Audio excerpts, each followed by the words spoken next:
বাংলাদেশের উত্তরবঙ্গের সীমান্তবর্তী জেলা কুড়িগ্রাম জেলার রৌমারী উপজেলার ঐতিহাসিক বড়াইবাড়ি সীমান্তে ফের বাংলাদেশের আকাশসীমায় ভারতীয় ড্রোন উড়তে দেখা গেছে।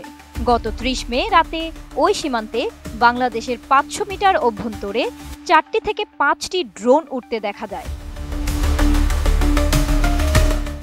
ওই সীমান্তের দায়িত্বে থাকা জামালপুর বিজিপি ৩৫ ব্যাটালিয়নের অধিনায়ক লেফটেন্যান্ট কর্নেল হাসানুর রহমান এক খুদে বার্তায় এ তথ্য নিশ্চিত করেছেন। তবে এ নিয়ে বিজিবির আর কোনো আনুষ্ঠানিক বক্তব্য পাওয়া যায়নি।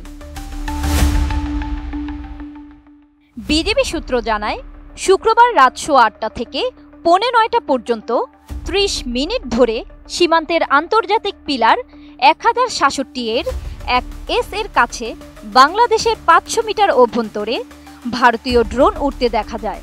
এ বিষয়ে বিএসএফ এর সঙ্গে যোগাযোগ করলে তারা তা অস্বীকার করে। স্থানীয়রা বলছেন, ভারতের আসাম রাজ্যের কাকড়িপাড়া বিএসএফ ক্যাম্পের আওতাধীন বিএসএফ সদস্যরা শুক্রবার রাতে বাংলাদেশের অভ্যন্তরে ৪ থেকে ৫টি ড্রোন পাঠায়।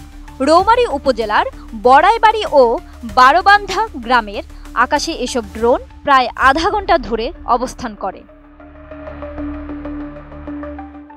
বিজিবি সূত্র আরও জানায়, বিএসএফ ছাড়া এসব ড্রোন অন্য কারো উড়ানোর সুযোগ নেই, কারণ তারা সীমান্তের ২০০ গজ পর্যন্ত দায়িত্ব পালন করে। তাদের নজর এড়িয়ে সাধারণ মানুষের এসব ড্রোন উড়ানোর সুযোগ নেই, কিন্তু বিএসএফ এর দায় স্বীকার করে না।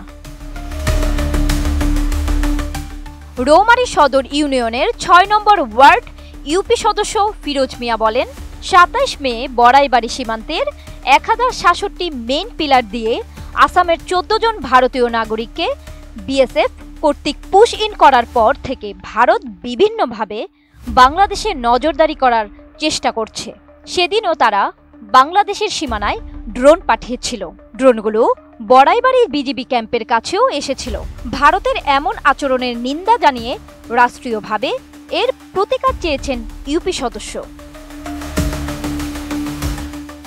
এ বিষয়ে সুপ্রিম কোর্টের আইনজীবী ইশরাত হাসান বলেন, বৈধ অনুমতি ছাড়া কোনো রাষ্ট্র অন্য কোনো রাষ্ট্রের জল, স্থল কিংবা আকাশসীমা ব্যবহার করতে পারে না। এটি আন্তর্জাতিক আইনের সুস্পষ্ট লঙ্ঘন। ভারতের এসব কর্মকাণ্ড বন্ধের জন্য প্রয়োজন হলে প্রমাণ সংগ্রহ করে জাতিসংঘে যেতে পারে বাংলাদেশ। জান্নাতুন Nahar Jerry, desk report, ATN news.